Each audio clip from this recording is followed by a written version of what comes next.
Hello everyone, welcome to Sleepy Classes.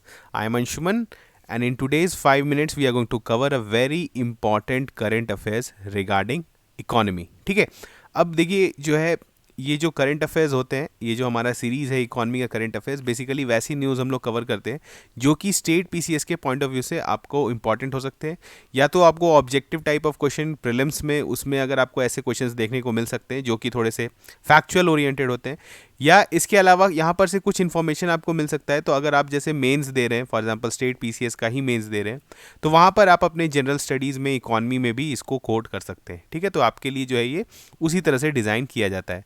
अब आज की न्यूज़ में क्या है, according to the data from centre for monitoring Indian economy CMIE, इस ऑर्गेनाइजेशन के बारे में आज हम लोग बात करेंगे। और इसने जो है एक डेटा रिलीज़ किया है रिगार्डिंग अनएम्प्लॉयमेंट हमारे कंट्री में, और इस पे जो है काफ़ी ज़्यादा कंट्रोवर्सीज भी हो गई हैं क्योंकि गवर्नमेंट जो है वो इस डेटा को नहीं मान रही है। ठीक है, चलिए न्यूज़ को अच्छे से समझते हैं।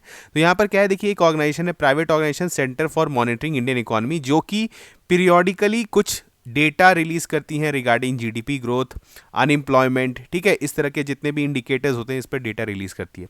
तो उन्होंने रिलीज किया है कि अनएम्प्लॉयमेंट रेट जो है इंडिया में वो 8.30% जो है वो राइज कर गया है इन दिसंबर 2022, एंड इसको बोला जा रहा है कि ये जो राइज है this is the highest in the past 16 months. ठीक है, तो यहाँ पर जो है उनके अनुसार अभी जो है नवंबर से दिसंबर में जो है हमारे यहाँ अनएम्प्लॉयमेंट काफ़ी तेज़ी से बढ़ा है।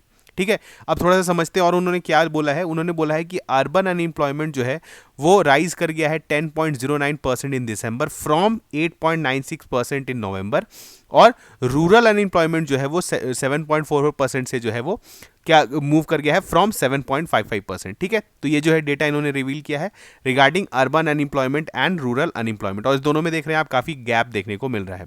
इसके अलावा उन्होंने ये भी कहा है कि ये जो अनएम्प्लॉयमेंट रेट है, ठीक है, ये इंक्रीज हुआ है, लेकिन इससे परेशान होने का ज़रूरत नहीं है क्योंकि हमारे यहाँ लेबर फोर्स पार्टिसिपेशन रेट, जिसको हम लोग LFPR बोलते हैं, ये भी राइज किया है 4.48% से। तो मतलब न्यू पीपल जो हैं वो हमारे वर्कफोर्स में ऐड भी हो रहे हैं, लेकिन एट द सेम टाइम जो है खास करके अर्बन अनएम्प्लॉयमेंट में जो है वो राइज देखने को मिला है। अब इस डेटा को कैसे इंटरप्रेट करेंगे, देखिए हमने जो है एक हमारे यहाँ लेक्चर हमने हमारे चैनल पे अवेलेबल है, पीरियोडिक लेबर फोर्स सर्विस, जो कि आपको पता है सबसे बड़ा सर्वे होता है हमारे कंट्री में रिगार्डिंग एम्प्लॉयमेंट एंड अनएम्प्लॉयमेंट। ठीक है, तो उसके बारे में उसका जो है उस वीडियो का लिंक हम लोग अपने डिस्क्रिप्शन में दे देंगे, आप उस वीडियो को जरूर देखिए। यहाँ पर हम लोग कुछ इंडिकेटर्स समझेंगे कि लेबर फोर्स पार्टिसिपेशन रेट क्या होता है, ठीक है, या फिर अनएम्प्लॉयमेंट रेट क्या होता है, इन सब थोड़े थोड़े इंडिकेटर्स को समझेंगे और इसको आप डायरेक्टली कहीं पर कोट भी कर सकते हैं।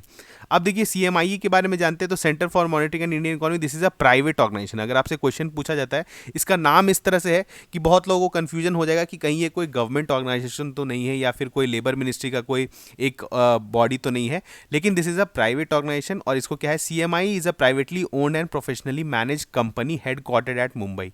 ठीक है, मुंबई में बेस्ड ये एक कंपनी है, और ये करती क्या है, तो ये करती है क्या, is a leading business information company है, और इसको स्टैब्लिश किया गया था 1976 में, primarily as an independent think tank. तो आपको पता है, देखिए होता क्या है कि बिजनेस डिसीजंस लेना बहुत मतलब क्रूशियल होता है। फॉर एग्जांपल जैसे कोई एक सोचिए कि एक फॉरेन कंपनी है जो कि इंडिया में इन्वेस्ट करना चाहती है, तो वो देखेगी कि यहाँ पर फ्यूचर में ग्रोथ कितना है, जीडीपी ग्रोथ क्या रहेगा, एम्प्लॉयमेंट रेट क्या रहेगा, इन्फ्लेशन क्या रहेगा। तो इस तरह के लिए जो है एक जैसे CMIE एक कंपनी है, ये क्या करती है कि ये इन्फॉर्मेशंस या आउटलुक्स प्रोवाइड करती है कि आने वाले समय में इन्फ्लेशन क्या रहेगा या करेंटली अभी क्या स्टेट ऑफ इकोनॉमी है।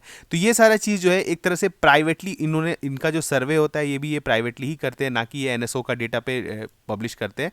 तो ये क्या करते हैं, अपना सर्वे कंडक्ट कराते हैं और उस पर बेस्ड जो है ये जो इन्फॉर्मेशंस देते हैं उस पर कंपनीज या जो बाकी एंटिटीज़ हैं वो डिसीजन ले पाएँ। देखिए जैसे अगर यहाँ पर देखेंगे, it provides services to the entire spectrum of business information consumer including governments, academia, financial markets, business enterprises, professionals and media. तो ये काफ़ी इंपॉर्टेंट ऑर्गेनाइजेशन है, लेकिन this is a privately held organisation. तो अगर आपसे कहीं क्वेश्चन आता है कि CIME बताइए किस गवर्नमेंट मिनिस्ट्री के अंदर आता है, तो आप ये बोलेंगे कि this is not a government organisation, this is a private organisation. और ये जो है पीरियोडिकली ऐसी तरह के इंडिकेटर्स को पब्लिश करते रहती है, unemployment, employment, inflation, GDP growth, इस तरह की चीज़ों पर जो है इनका एक अक्सर डेटा आते रहता है जिसको आप वॉच आउट कर सकते हैं। अब देखिए यहाँ पर इंपॉर्टेंट इंडिकेटर्स की जो बात कर रहे हैं, तो सबसे पहले जो हम लोग जब भी अनएम्प्लॉयमेंट की बात करते हैं तो हम लोग 3 रेशियो को देखते हैं। इस जो आपको जो जिस लिंक में जो पीरियोडिक लेबर फोर्स सर्वे वाला जो वीडियो है उसमें आपको पूरे डिटेल में दिख जाएगा। उस वीडियो में हमने बहुत अच्छे से बताया, लेकिन फिर से हम लोग एक बार डिस्कस कर लेते हैं कि LFPR क्या है। तो LFPR आपका क्या है, सबसे पहले तो LFPR जाने से पहले हम लोग जानते हैं कि व्हाट इज लेबर फोर्स। तो लेबर फोर्स हम लोग कैसे पर्सन्स को बोलते हैं या कौन कौन पर्सन उसमें इंक्लूड होते हैं। तो वैसे पर्सन जो कि इंप्लॉयड है, ठीक है, और जो कि वर्क सीक कर रहे हैं, मतलब वो इनवॉलेंट्री अनएम्प्लॉयड हो गए हैं, लेकिन वो जो है इन मतलब जो वर्क को है किसी एक्टिव वर्क को सीख कर रहे हैं। लेकिन वैसे लोग जो इनवॉलेंट्री मतलब जो कि वॉलेंट्री आप बोल सकते हैं अनएम्प्लॉयमेंट है, जो कि वर्क सीख नहीं कर रहे हैं और वो एलिजिबल है वर्क करने के लिए, तो उसको हम लोग लेबर फोर्स में काउंट नहीं करते हैं। अगर हम लोग इसी लेबर फोर्स को टोटल पॉपुलेशन के साथ रेशियो ले लें तो इसको हम लोग बोलते हैं LFPR, जिसको बोलते हैं लेबर फोर्स पार्टिसिपेशन रेशियो। और यही आपने देखा कि ये भी जो है ऑन राइज है, 40.48% जो राइज है। इसका मतलब क्या हो रहा है कि लेबर फोर्स जो है वो आपका इंक्रीज हो रहा है, नंबर ऑफ इंप्लॉयड पर्सन्स और जो कि एक्टिवली वर्क सीख कर रहे हैं वैसे पॉपुलेशन में इंक्रीज देखने को मिला है। इसके बाद दूसरा जो इंपॉर्टेंट रेशियो है जिसको हर जगह दिया जाता है दैट इज अनएम्प्लॉयड। तो अनएम्प्लॉयमेंट रेट या आप इसको कैसे बोल सकते हैं, तो यहाँ पर क्या है, unemployed persons divided by labour force. तो इसका जो रेशियो है इसको हम लोग बोलते हैं अनएम्प्लॉयमेंट रेट, ठीक है। तो यहाँ पर अगेन दिस इज, इसके अलावा एक वर्किंग पॉपुलेशन रेशियो होता है, वो आपको बताना है, वो मैं आपके लिए छोड़ रहा हूँ, उसको आप जो है जरूर सर्च करके एक बार बताइए कि what is working population ratio.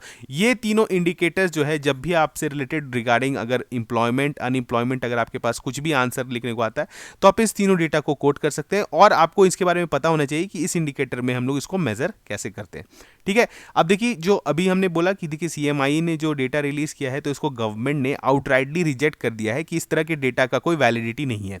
अब इसमें प्रॉब्लम क्या आती है, देखिए यहाँ पर जैसे इसके अनुसार CMI के अनुसार क्या है, the unemployment rate in India stood 8% in November according to data from the centre of monitoring Indian economy. Economist and policy researchers rely on this data due to lack of official monthly figures.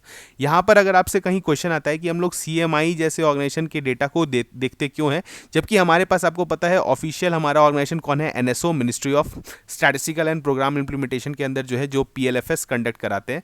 तो इस तरह का जब हमारे पास data है तो हम लोग प्राइवेट ऑर्गेनाइजेशन जैसे CMI है इसका डेटा को क्यों देखते हैं। तो इसमें सबसे बड़ा प्रॉब्लम क्या है कि हमारे पास मंथली अनएम्प्लॉयमेंट डेटा नहीं निकलता है। अगर आप देखेंगे PLFS डेटा तो वो कैसे निकलता है, दैट इज क्वार्टरली, ठीक है, और वो भी उस केस ऑफ अर्बन और रूरल की बात करें तो वहां पर आपको ईयरली बेसिस पे निकाला जाता है। तो ये काफी ज्यादा ड्यूरेशन पे हमें देखने को मिलता है। अगर आपको रियल टाइम बेसिस पे अनएम्प्लॉयमेंट को जज करना है तो आपको फिर जो है ऐसे ही प्राइवेट ऑर्गेनाइजेशंस पे रिलाई करना पड़ता है, CMI जैसे। तो लेबर मिनिस्ट्री को कहना है कि इनका जो मेजरिंग जो ये स्टैटिस्टिक्स यूज करते हैं अनएम्प्लॉयमेंट को मेजर करने में वो फ्लॉड है और उनका सैंपल स्पेस जो है वो काफी कम है। तो इसी कारण इसके वजह से इस डेटा के वजह से जो है मार्केट सेंटिमेंट्स में बदलाव नहीं आना चाहिए, ठीक है। वो कह रही है कि जो भी आपका जो PLFS का डेटा होता है, जो पीरियोडिक लेबर फोर्स सर्वे होता है, जो कि आपका मॉस्पी कंडक्ट कराती है, ministry of statistical and programme implementation, उनके द्वारा जो डेटा जो क्वार्टरली डेटा निकाला जाता है उसको आप देखकर जो है असली अनुमान लगा सकते हैं कि व्हाट इज द अनएम्प्लॉयमेंट, ठीक है। तो एक तरह से ये टसल है, और इसमें टसल का मेन रीजन क्या है कि हमारे पास मंथली डेटा जो है अनएम्प्लॉयमेंट का अवेलेबल नहीं है, ठीक है। चलिए अब यहां पर हमने देखा ये जो है PLFS बहुत इंपॉर्टेंट हो जाता है आपके लिए। अभी हमारे कंट्री में एकमात्र ऐसा डेटा है जिससे हमें अनएम्प्लॉयमेंट के बारे में पता चलता है, और इसका क्वार्टरली रिपोर्ट्स जो है आप देख सकते हैं, मिनिस्ट्री के वेबसाइट पे भी देख सकते हैं, ऐसे अवेलेबल भी हो जाता है, इवन PIB पेज पे भी आपको देखने को मिलेगा। अभी जो लिंक जो आपको वीडियो का लिंक जो हम लोग डिस्क्रिप्शन में डालेंगे उसमें PLFS के बारे में बहुत डिटेल में बताया गया, तो आप उसको बहुत अच्छे से देखिए। तो अगर आपको अनएम्प्लॉयमेंट एम्प्लॉयमेंट से रिलेटेड कुछ भी क्वेश्चंस आता है तो आप जो है ऑब्जेक्टिव क्वेश्चंस भी सॉल्व कर सकते हैं, और अगर मेंस में कुछ डेटा कोट करना है या कुछ इंडिकेटर्स को कोट करना है तो आप यहाँ से कर सकते हैं, ठीक है। तो चलिए मिलते हैं नेक्स्ट लेक्चर में, तब तक थैंक यू।